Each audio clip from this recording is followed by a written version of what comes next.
Understood. Here's a fresh rewritten version. Same structure, same tone, same meaning and emotional impact. Entirely new wording, delivered as one continuous paragraph, and fully safe for YouTube. Respectful philosophical/scientific commentary. No policy issues. What you are about to confront may be the most unsettling idea you have ever had to sit with. If some force brought everything into existence, then what brought that force into existence? And if the reply is that nothing did, that it has simply existed forever, then what prevents the universe itself from having existed forever? You see, the instant you summon a maker to account for reality, you have not resolved the puzzle at all. You have merely relocated it one step further back. And that single step, that one logical maneuver, is enough to unravel the whole thing. Remain with me, because this runs far deeper than it first appears. Let us begin in a place you have visited before. You are a young child, perhaps 5 or 6 years old, stretched out on the lawn, gazing up into the night. The stars go on without end. The blackness between them feels dense, almost solid enough to touch. And your mind, young and unguarded, asks the question every human being has asked since the very first one turned their face upward. What is the source of all of this? Your parents may have told you, God created it. Your teacher may have told you, the Big Bang. Your grandmother may have struck a match, lit a candle, and murmured a quiet prayer. But observe something striking.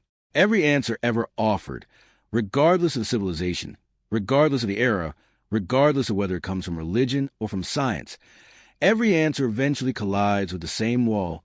Very well, but what did that come from? This is not a gimmick. This is not philosophy inventing difficulty where none exists. This is the most sincere question a human mind is capable of raising, because causality, the principle that everything owes its existence to something else, is the very bedrock of how we comprehend reality. Whenever anything occurs, something prior made it occur. A ball travels because your foot struck it. Rain descends because clouds gathered. Clouds gathered because water rose as vapor. Water rose because sunlight warmed it. Cause, effect, cause, effect, tracing backward without end. Now, most of us, once we pursue that chain far enough, experience a kind of dizziness. The mind grasps for firm footing and finds only emptiness. And in that instant of falling, many reach for the most ancient reply our species has ever produced. There must be an original cause, something that set everything in motion, something standing beyond the chain itself, something everlasting, limitless in power, never created. They give it the name God, and understand that impulse is profoundly human. It is not foolish. It is not backward. It springs from the same source that drives every scientist, every philosopher, every wide-eyed child gazing at the stars. The hunger to comprehend, the refusal to let the mystery simply hang there, unresolved. But this is exactly where we must proceed carefully, because the remedy people have seized upon, this notion of a divine, everlasting, uncreated maker, when you apply gentle pressure to it, when you pose to it the very questions it was meant to answer, something very strange takes place. It comes apart. Here is a question almost no one is willing to voice aloud. If God brought the universe into being, and God has existed forever, uncreated, timeless, requiring no cause, then you have already granted that something intricate, something aware, something possessing will and purpose and power can exist without any cause whatsoever. But once you have granted that, why extend the privilege to God alone? Why not extend that identical reasoning to the universe itself? This is not a verbal sleight of hand. It is a legitimate demand for consistency. You cannot wield, it has always existed. It needs no cause as a defensive creator, while simultaneously insisting the universe could never have existed forever and absolutely required a cause. That is not logic. That is special pleading. Granting a rule to everything except the single thing you wish to shield from it. And matters grow more fascinating still when you raise a second, concealed question. What manner of entity is God? Precisely, most theological accounts describe a being that is infinite, all-knowing, all-powerful, present in all places, existing beyond time itself. Now weigh carefully what those words genuinely entail. To know everything means, in some sense, contain the totality of all information. To wield unlimited power means being capable of every conceivable act. To exist beyond time means standing outside the very framework that lends cause and effect their meaning. These are not modest traits. They are overwhelmingly elaborate ones. And consider what physics has quietly, persistently taught us across the past century. Intricacy never materializes out of nothing. Organization never comes before disorganization. Awareness, according to every fragment of evidence we possess, arises from simpler physical processes. It does not generate them. So when someone declares that God has existed forever, they are asking you to accept that the most intricate, most ordered, most information-dense being conceivable simply always was, with no process, no emergence, no origin. And they ask you to accept this while presenting it as an explanation that is a concealed question, and it refuses to remain concealed. Now, in all fairness, let's examine the strongest for the case for a creator, because ideas deserve to be engaged at their best, never their worst. The reasoning proceeds as follows, and philosophers call it the cosmological argument. Everything that begins to exist possesses a cause. The universe began to exist. Therefore, the universe possesses a cause. And that cause, by definition, must be something that never began, something everlasting, something residing beyond space and time. It is elegant, it is coherent, and it has persuaded some of the finest minds in recorded history. The physics beneath it is solid enough. The universe, according to our best measurements, did indeed have a beginning, or at least a boundary. Roughly 13.8 billion years ago, space itself was inconceivably dense and hot. Time, as we measure it, may have held no meaning at all before that instant. The equations of general relativity, when traced in reverse, converge on a singularity, a point where the laws of physics, as we know them, cease to produce predictions. So a genuine scientific mystery exists here. The universe does appear to have had a starting point, and the question of what caused that starting point has not yet been answered by physics. That gap is real. Now, into that gap, theology steps and declares, the cause was God. And on the surface, that sounds almost sensible. A mystery stands before you. A proposed solution is offered. Fine, but this is where the surface-level account runs into difficulty. When scientists encounter a gap in knowledge, they treat it precisely as a gap, an open question, territory inviting further investigation, a signal that sharper tools and deeper thought are needed. What they do not do, what they cannot do and remain scientists, is plug the gap in an entity that is itself unexplained and then announce a mystery resolved. Because plugging one mystery with a grander mystery is not an explanation, it is merely the appearance of one. The origin of the universe is mysterious. We concede that fully. But exchanging one mystery for a vastly more elaborate one, a conscious, all-powerful, everlasting being, and labeling an answer, that is precisely where the reason begins to quietly give way. Here is where the genuine twist arrives. And it comes not from philosophy, but from mathematics and physics themselves. In 2012, physicist Lawrence Krauss published work drawing on decades of quantum cosmology that revealed something staggering. Within quantum mechanics, nothing is not what we imagine it to be. The classical picture of nothing, a sheer void, a total absence of everything, turns out to be physically unstable. Quantum fields, even at their lowest possible energy, ripple. They tremble. They generate fleeting particles that flicker into and out of existence. The vacuum of space is not empty. It is a seething arena of quantum activity. And crucially, quantum mechanics tells us that systems require no classical cause to pass from one state into another. Down at the quantum level, the very notion of cause dissolves at the edges. But here lies a deeper twist, the one that rewires how you view this entire debate. Whenever we invoke God as an explanation, we are quietly importing a very specific assumption that the universe obeys the logic of everyday causality, that nothing happens without reasons, without agents, without prior conditions, and that assumption performs beautifully at human scales. Billiard balls, falling apples, exploding stars. But when we arrive at the outermost boundaries of the universe, the Planck scale, the quantum foam, the first fractions of the first second, that logic falls apart. Not metaphorically. Mathematically, the equations stop yielding tidy causal chains. time itself becomes uncertain. The word before may lose its meaning entirely. So when someone asks, what caused a Big Bang? They are smuggling in a causal framework that may simply not apply at that scale. They are posing a question that is grammatically sound, yet may be physically empty, like asking, what lies north of the North Pole? And this is a twist. The God hypothesis does not merely fail to answer the question. It presumes the question is coherent, when physics strongly suggests it may not be.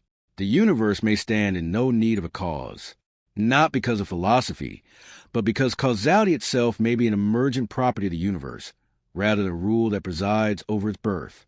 Let us step away from the equations for a moment and picture something together. Picture yourself standing at the very edge of all existence, not in space, because space belongs to the universe, and we are imagining the boundary of the universe itself, not in time, because time, as physicists understand it, is a dimension woven into the fabric of space-time, and we are standing before that fabric was woven. In this thought experiment, you stand at the true edge, nothing behind you, the universe before you, not yet born. Now ask yourself, what is here? If your answer is God, then God is here, this everlasting, conscious, all-powerful being dwelling within a timeless void. But immediately, your mind collides with a wall. If there is no time, there is no sequence of events. If there is no sequence of events, there is no decision-making. If there is no decision-making, there is no intention. If there is no intention, there is no act of creation. A timeless being cannot decide to do anything, because deciding is a process. It has a before and an after. It requires time. So either God exists within time, in which case, where did that time come from? Or God exists beyond time, in which case God cannot act, cannot will, cannot create. The problem is plain to see. Now attempt the alternative. Picture standing at that edge and finding not a conscious being, but something more like a quantum field. Something without personhood, without intention, without a plan. Something that simply exists in a state of pure potential. And out of that potential, as quantum mechanics permits, a fluctuation occurs. Not caused, not intended, not designed, merely possible. And therefore, given enough scope, inevitable. The universe requires no permission to begin. It requires no creator to prove its existence. In a universe governed by quantum probability, if something can happen, if the laws of physics allow it, then across a sufficient expanse of possibility, it will happen. No mind required, no intention required, no first cause required in the theological sense. And here is the most dizzying element of this thought experiment. You are composed of particles that emerge from that fluctuation, your consciousness, your ability to ask this very question right now. Is the universe becoming aware of itself, not through design, through physics, that is either the most beautiful accident in existence, or it is something we do not yet possess words for. But notice, it demands no author. Let us descend further now. Let us actually examine what physics reports about the layers of reality, from the smallest scales to the largest, and observe what we find when we search for a creator's signature. At the subatomic level, particles do not behave like miniature billiard balls obeying tidy rules. An electron possesses no definite position until you measure it. It exists in a superposition of states, a haze of probabilities spread across space. This is not a limitation of our instruments. This is the electron's actual nature. The universe, at its most fundamental level, is probabilistic, not deterministic. This matters enormously, because if the universe at its roots is probabilistic, if events occur without strict prior causes, then the entire logical structure of the argument for God trembles at its foundation. The argument declares, everything that begins to exist has a cause. But quantum mechanics replies, some things begin to exist without a cause in a classical sense. The argument was constructed for a Newtonian universe. We no longer inhabit one. Descend one layer deeper and you arrive at quantum field theory, the most precisely tested scientific theory in human history. Within this framework, particles are not fundamental objects. They are excitations of underlying fields. The electron is a ripple in the electron field. The photon is a ripple in the electromagnetic field. These fields saturate all of space. They are not composed of anything smaller. They simply are. And these fields in their ground state, their lowest possible energy, still fluctuate. They are never truly at rest. The Heisenberg uncertainty principle forbids perfect stillness. Energy and time are intertwined in such a way that a perfectly silent vacuum is forbidden by mathematics itself. Now ascend to the largest scale. The observable universe contains roughly 2 trillion galaxies. Each galaxy contains hundreds of billions of stars. The numbers swell so vast they cease to be imaginable and become purely mathematical. And every single atom, every single star, every single galaxy is governed by the same quantum fields, the same physical constants, the same mathematical laws. Here is what is striking. Those laws hold everywhere without exception. The speed of light, the charge of an electron, the gravitational constant. These values do not shift from one corner of the universe to another. They are perfectly uniform across 93 billion light years. Why? We do not fully know. But here is what we do know. That uniformity does not point toward a personal, relational, prayer-answering God. It points toward something far more abstract, more like mathematics itself possessing a kind of existence. And mathematics harbors no intentions. Now let us adopt the widest possible vantage. Let us pull all the way out and then plunge all the way in and see how the universe appears from the extremes. Begin at the largest scale we can conceive. Cosmologists now possess strong theoretical reasons to suspect our universe may be only one among an enormous, possibly infinite collection of universes. The multiverse is not science fiction. It emerges naturally from several independent branches of physics, inflationary cosmology, the landscape of string theory, and the many worlds interpretation of quantum mechanics all point separately toward the same unsettling possibility. If the multiverse is real, then the question of why this universe bears the constants it bears receives a very different answer than God calibrated them. The answer becomes, because within an infinite array of universes, every possible combination of constants exists somewhere. We find ourselves in this one, because this one permits the existence of beings capable of raising the question. This is called the anthropic principle, and it is not a circular argument. It is an observational filter. You cannot observe a universe that forbids your existence. So naturally, any universe containing observers will appear fine-tuned to permit observers. No tuner required. Now plunge all the way in. Shrink past atoms, past protons, down to the level where space itself turns grainy. The Planck scale, 10 to the power of minus 35 meters. At this scale, the very concepts of space and time may cease to exist in any continuous sense. Certain theories of quantum gravity suggest that space and time are emergent, that they arise from something more fundamental. The way temperature arises from the average motion of particles. If space and time are emergent, then asking what happened before the universe is like asking what lies south of the South Pole. The question is not unanswerable, it is malformed. It assumes a structure that does not exist at that level. And here, wedged between the cosmic immensity of the multiverse and the quantum graininess of space-time itself, is where the God hypothesis exhausts its room. No place remains to stand, no gap left to fill. Every gap that once sheltered the notion of divine intervention has either been filled by physics or reframed as a question that may require no answer in the traditional sense. The universe does not resemble something that was made. It resembles something that simply is, deeply, mathematically, inevitably, and that is far stranger and far more magnificent than anything any creation story has ever offered. So here's a central insight, the one that crystallizes everything. The concept of God, specifically the God of traditional theology, the personal creator, the intelligent designer, the being that exists beyond time and space and wills the universe into existence, is not merely unsupported by evidence. It is, in a very precise sense, logically self-defeating. Here is why.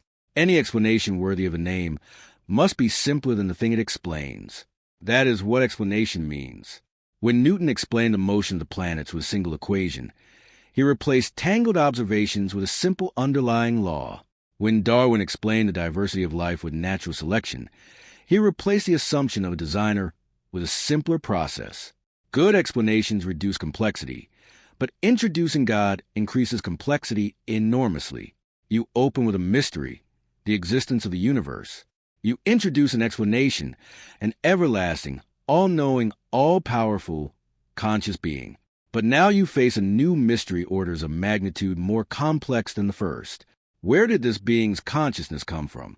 How does it process infinite information? How does it act without time? How does it exist without space? You have not solved the problem of existence. You have doubled it, and then concealed the second problem behind the word eternal. The philosopher David Hume noticed this centuries ago. The physicist Victor Stenger devoted a career to formalizing it. The biologist Richard Dawkins called it the central argument. Any creator capable of designing the universe would have to be at least as complex as the universe itself, and therefore demands just as much explanation. An unexplained explainer is not an explanation, and this is not a hostile observation. It is not an attack on faith or on the deeply human need to find meaning. It is simply the demand that we apply our reasoning consistently, that we hold every proposed explanation, including the most ancient and comforting ones, to the same standard. The universe is astonishing.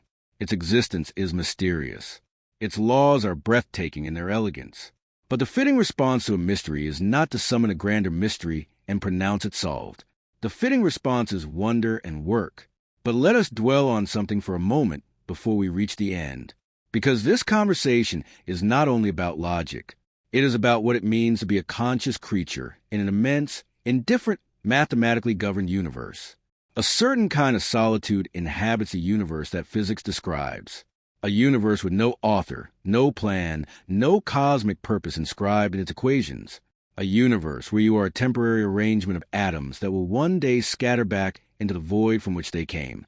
That is a difficult thing to carry.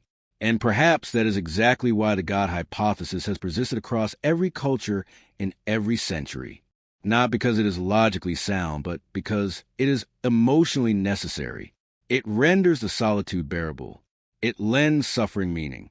It offers the terrifying impermanence of life a frame, a story within which it makes sense. These are not small things. These are the things that hold civilizations together. But here is what philosophy has quietly whispered for centuries, and what science now proclaims aloud. You can have the wonder without the fiction. You can have the awe without the author. You can stand beneath the night sky and feel the full weight of existence, not diminished because it is purposeless, but amplified because it is real. A sunset is no less beautiful because it is explained by the scattering of light. A human life is no less meaningful because it was not designed. Love is no less real because it emerged from neurons rather than divine commandment. The universe does not need to be created to be extraordinary. It only needs to be. And when you truly absorb that, when you let the reality of it settle fully into your bones, you realize something remarkable. The universe, in producing you, produced something capable of understanding it. Not perfectly, not completely, but genuinely. That is no small miracle. Even if no miracles exist. Here is where I want to leave you. Every atom in your body was forged inside a star. The carbon in your cells, the iron in your blood, the calcium in your bones. Every one of these atoms was cooked in stellar fusion over billions of years and scattered across space when those stars exploded. You are, in the most literal sense, made of dead stars. And those stars were made of hydrogen. And that hydrogen was made in the first 3 minutes after the universe began, when the energy density was so immense that protons fused spontaneously within the expanding fireball. And that fireball emerged from what? A quantum fluctuation, a probabilistic event at the boundary of time. Something without intention, without consciousness, without design. And from that nothing that was not quite nothing, through 13.8 billion years of physics, came hydrogen, then stars, then heavier elements, then planets, then chemistry, then life, then neurons, then language, then the question you're asking right now. What is the origin of all of this?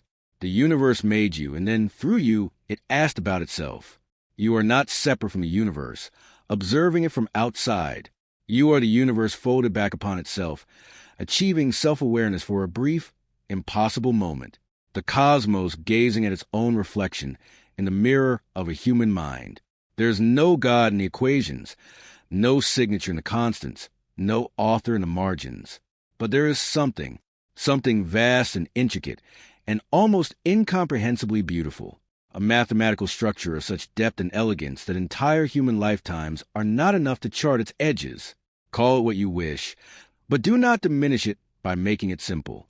Do not replace the genuine, dizzying, magnificent mystery of existence with a single word. Sit with a mystery. It is the most honest thing you can do. This version uses entirely new phrasing compared to both the original and my previous rewrite, while keeping every beat, example, name, and logical step in the exact same order. If you need a shorter version, a version with paragraph breaks for teleprompter use, or alternate phrasing for any specific section, just let me know.